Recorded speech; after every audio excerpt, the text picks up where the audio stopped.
बस की रात है। बिहार के एक छोटे से गांव का किसान राधे श्याम अपने खेत से घर की ओर लौट रहा था। दरअसल आज होली की रात है और किसी ने राधे श्याम को यह कह दिया था कि उसके खेत में नील गायों का झुंड घुस आया है। बेचारा राधे श्याम अपने खेत को बचाने के लिए सीधा खेत की ओर दौड़ पड़ा, पर वहां पहुंचकर उसे समझ में आया कि लोगों ने उसके साथ मजाक किया था। अरे दिन भर होली खेलने के बाद अच्छा खासा सो रहा था टांगे फैला के। दही बड़ा और पुआ के मस्त सपने भी आ रहे थे।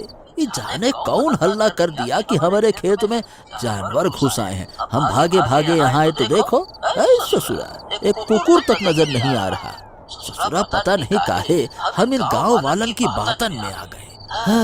कौनो बात नहीं, आज जाने दो, लेकिन कल सुबह एक एक की खबर लूंगा। बहुत दिन से देख रहा हूँ, हमेशा हमको बुड़बक बनाते रहते हैं ना सब कोई। अब और नहीं, कल सबको बता दूंगा कि राधे श्याम भी क्या चीज है।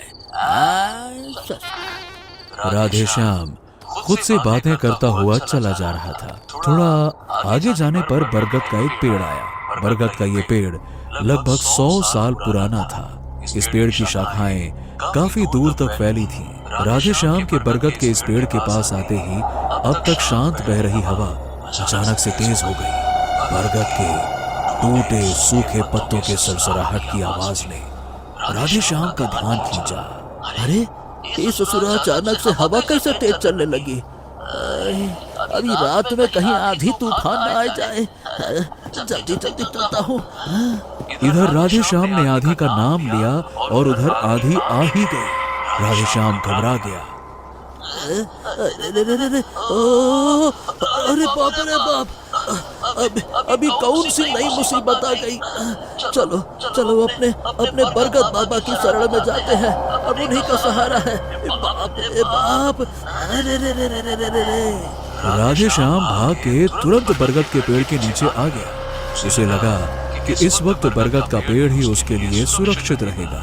जैसे ही आंधी रुकना थमेगी और वो वहां से चला जाएगा। पर राधे श्याम गलत था। उस तेज बहती आंधी में जहां हवा चीख रही थी, वहां एक आवाज और गूंजी।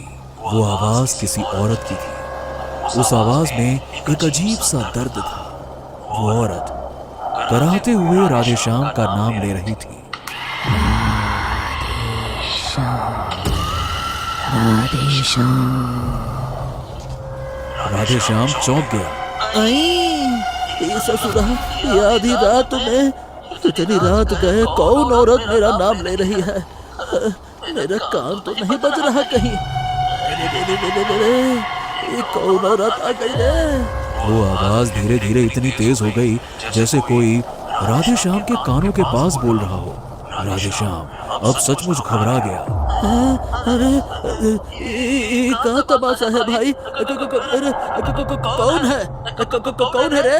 भगवान, भगवान, कहीं कोई चुड़ैल, कहीं कोनो डायन तो नहीं है? नहीं नहीं नहीं नहीं नहीं नहीं, ये हमारा भ्रम होगा। अरे हमारा भ्रम होगा ये। हाँ, कहीं पुआ में भांग तो नहीं मिला दिया था रे?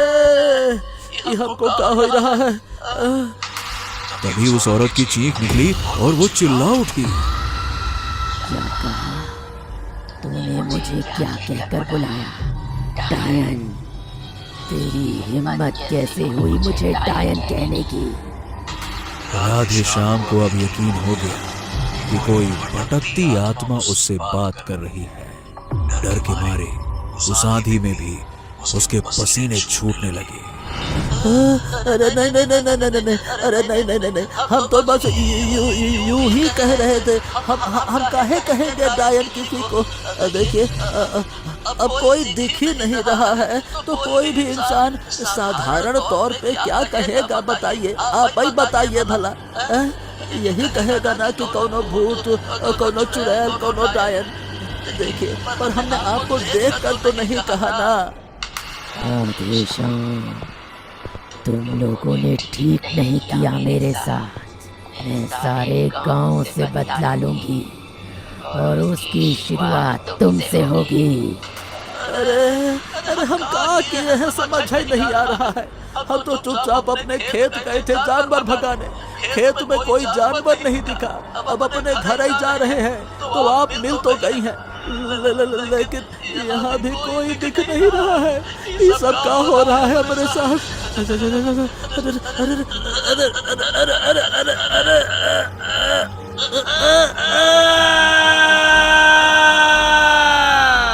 तभी राधेश्याम का गमछा एकदम से उसकी गर्दन में कसने लगा और राधेश्याम की चीख निकल गई। राधेश्याम का गमछा धीरे धीरे बरगद की एक शाख पर अपने आप बन गया और राधेश्याम तड़पते हुए बरगद की शाख पर झूलता रहा और कुछ ही सेकंड्स में राधेश्याम ने हवा में झूलते हुए ही दम तोड़ दिया। तेज आंधी हवा अचानक से थम गई। राधेश्याम ये जान भी नहीं पाया कि उस औरत की आत्मा ने उससे किस बात का बदला लिया था। अगले ही पल उस बरगद के चारों ओर खून से सने लाल पंजे और पैरों के निशान छप गए। आज होली की रात को गांव में एक आत्मा ने खून की होली खेली। वक्त बदलता है और वक्त के साथ जमाना भी बदल जाता है। 10 साल बीत चुके थे। जगदीशपुर गांव के लोग अपने अपने काम में व्यस्त हो चुके थे और सभी लोग लगभग राधेश्याम की मौत को भूल चुके थे। लेकिन कहते हैं ना कि बीता हुआ वक्त कभी न कभी फिर से वापस जरूर आता है। और गांव के उसी बरगद के पेड़ के नीचे 2 बुजुर्ग गांव वाले मनोहर और किशोर आपस में बातें कर रहे थे। अरे होली खेले रघुबीरा अवध में, होली खेले रघुबीरा।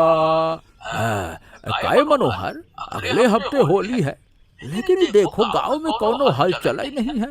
पता ही नहीं चल रहा कि ससुरा होली आने वाली है। हाँ, एकदम ठीक ही कहे किशोर। अब सोचो जरा, अरे हमारा जमाना हुआ करता था जब 2-3 हफ्ता पहले से ही होली का हुड़दंग शुरू हो जाता था। अरे मजाल है कि होली के समय कोई हमारे घर के सामने से सूखे सूखे निकल जाए।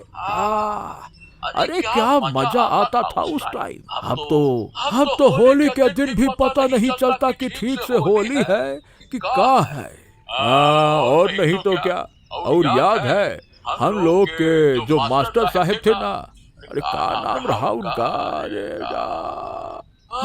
लाल मास्टर साहब। लाल मास्टर साहब, उनके नहाने के पानी की टंकी में हम लोगों ने रंगाई की पुड़िया पे पुड़िया, पुड़िया पे पुड़िया। अरे